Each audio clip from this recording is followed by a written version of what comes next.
যে নারী নিজের বাবা মাকে ছেড়ে আসতে পারে, সে কি প্রয়োজনে তার প্রিয় মানুষটাকেও ছেড়ে আসতে পারে না? মেঘলা নামের একটা মেয়ে ছিল। ছোটোবেলা থেকে সে খুব শান্ত, ভীষণ ভালোবাসতে জানত।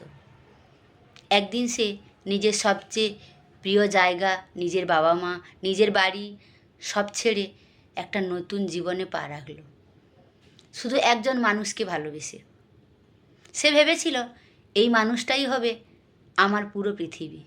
মেঘলা তার ভালোবাসা দিয়ে ঘরটা ভরিয়ে দিয়েছিল, নিজের স্বপ্ন, নিজের ইচ্ছে, নিজের হাসি সব দিয়ে। কিন্তু ধীরে ধীরে সে বুঝতে পারল, যে মানুষটার জন্য সে সব ছেড়েছিল, সেই মানুষটাই তার অনুভূতির দাম দিতে জানে না। কথায় কথায় কষ্ট, নীরব অবহেলা আর একাকিত্ব তাকে ভেতর থেকে ভেঙে দিচ্ছিল। অনেক রাত সে চুপচাপ কেঁদেছে, নিজেকেই প্রশ্ন করেছে, আমি কি ভুল করেছিলাম? কিন্তু একদিন আয়নার সামনে দাঁড়িয়ে সে নিজের চোখের দিকে তাকালো আর নিজের মনকে বলল, যে আমি নিজের বাবা মাকে ছেড়ে আসতে পেরেছি, আমি কি নিজের কষ্টকে ছেড়ে আসতে পারবো না? সেদিনই সে একটা কঠিন সিদ্ধান্ত নিল।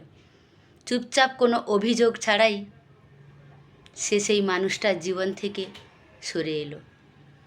কারণ সে বুঝেছিল, ভালোবাসা মানে নিজের অস্তিত্ব হারানো নয়, ভালোবাসা মানে নিজের সম্মানটাকেও বাঁচিয়ে রাখা।